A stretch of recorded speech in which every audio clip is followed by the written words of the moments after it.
ബ്രഹ്മദേവൻ്റെ നേത്രങ്ങളിൽ നിന്നും പിറവികൊണ്ട അത്രി മഹർഷിയുടെയും അദ്ദേഹത്തിൻ്റെ പത്നിയാകുന്ന പതിവ്രതാരത്നം അനസൂയാദേവിയുടെയും സന്തതിയായി പിറവികൊണ്ട ബ്രഹ്മ വിഷ്ണു മഹേശ്വരന്മാരുടെ മൂവരുടെയും ഒരൊറ്റ അവതാരമാകുന്ന മഹാശ്രേഷ്ഠൻ ദത്തത്രേയൻ.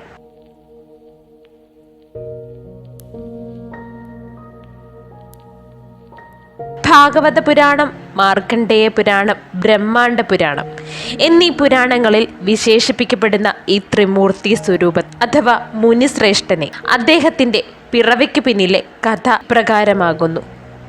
പതിവ്രതാരത്നമാകുന്ന ശീലാവതി എന്ന പുരാണ സ്ത്രീ തൻ്റെ മൃതപ്രായനാകുന്ന പതി ഉഗ്രസ്രവസിൻ്റെ അന്ത്യാഭിലാഷം സാധിക്കുവാൻ എന്ന ലക്ഷ്യത്തോടുകൂടി തൻ്റെ പതിയുടെ ആഗ്രഹസാഫല്യം നടപ്പിലാക്കാൻ അദ്ദേഹത്തെ ചുമലിലേറ്റിക്കൊണ്ട് വേശ്യാലയത്തിലേക്ക് പുറപ്പെടുകയും അർദ്ധരാത്രി ഒരു സ്ത്രീ തൻ്റെ പതിയെ ചുമലിൽ ഏറ്റിക്കൊണ്ട് യാത്രയാകുന്നത് കാണാനിടയായ മാണ്ഡവ്യ മഹാമുനി എവിടേക്ക് യാത്രയെന്ന് അവളോട് ആരാഞ്ഞു.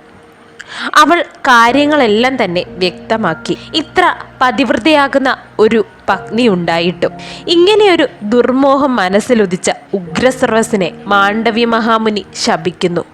നീ ഇന്ന് സൂര്യോദയത്തിന് ശേഷം മൃത്യു വരിക്കുന്നതാകുമെന്നായിരുന്നു ആ ശാപം. തൻ്റെ പതിയുടെ മരണമെന്നത് ആ പതിവ്രതയാകുന്ന ശീലാവതിക്ക് ഒരിക്കലും ചിന്തിക്കാൻ കഴിയുന്ന കാര്യമായിരുന്നില്ല എന്നത് എടുത്തു പറയേണ്ടതില്ലല്ലോ. അങ്ങനെയെങ്കിൽ അവളുടെ പതിവ്രതാശക്തി കൊണ്ട് സൂര്യൻ ഉദിക്കാതിരിക്കട്ടെ എന്ന് പറയുന്നു. അതുപ്രകാരം സമയം പിന്നിട്ടു. സൂര്യൻ ഇരുളിൻ്റെ മറ നീക്കി പുറത്തു വരുന്ന കാഴ്ച ഒരിടത്തും കാണാൻ കഴിഞ്ഞിരുന്നില്ല. സൂര്യൻ ഉദിക്കാതിരിക്കുക എന്നത് സൃഷ്ടിയുടെ ഉടനീളം ബാധിക്കുന്ന കാര്യമാകുന്നു. അങ്ങനെ ആ ഇരുൾ മൂടിയ കാലത്തിൻ്റെ ദൈർഘ്യം കൂടിക്കൊണ്ടേയിരുന്നു. സൂര്യഭഗവാന്റെ അഭാവം ധരണിയിൽ ആകമാനം തന്നെ ബാധിച്ചു തുടങ്ങി. അപ്പോഴേക്കും അത്രി പത്നി അനസൂയ തൻ്റെ പാതിവ്രത ശക്തിയാൽ കായികനികൾ നിർമ്മിച്ചുകൊണ്ട് ജീവജാലങ്ങളെ ഊട്ടി.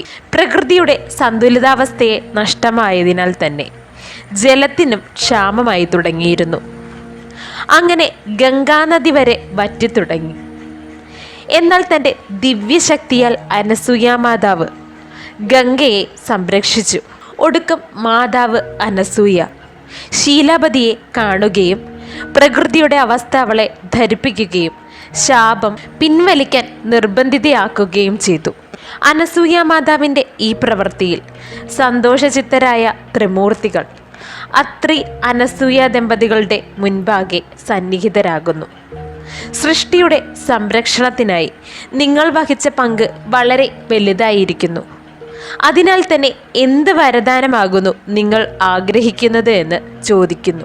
അതേ പ്രകാരം ആ ബ്രഹ്മപുത്രനും പത്നിയും തങ്ങൾക്ക് ത്രിമൂർത്തികളെ സന്തതിയായി ലഭിക്കണമെന്ന വരം ആരാഞ്ഞു. അതുപ്രകാരം ത്രിമൂർത്തികളും ചേർന്ന് പിറവികൊണ്ട സന്താനമാകുന്നു ദത്തത്രേയൻ. ദത്തത്രേയ മഹർഷി ത്രിശിരസോടു കൂടിയവനും ഷഡ് ഹസ്തങ്ങളോടു കൂടിയവനും ആകുന്നു. അദ്ദേഹം ലൗകിക വസ്തുക്കളെ ഉപേക്ഷിച്ച് ധ്യാനാത്മകമായ യോഗ ജീവിത ശൈലി പിന്തുടരുന്നു.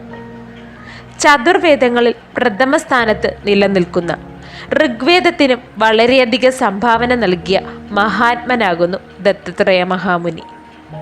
ഈ മഹാമുനിയുടെ സഹോദരങ്ങളാകുന്നു ഉഗ്രകോപിയാകുന്ന ദുർവാസാവും ചന്ദ്രദേവനും. ദത്തത്രേയൻ എന്ന മഹാമുനി അമരനാകുന്നു. ഗന്ധമാന പർവ്വതത്തിൽ ഇന്നും ജീവിക്കുന്നതായി വിശ്വസിക്കപ്പെടുന്നു.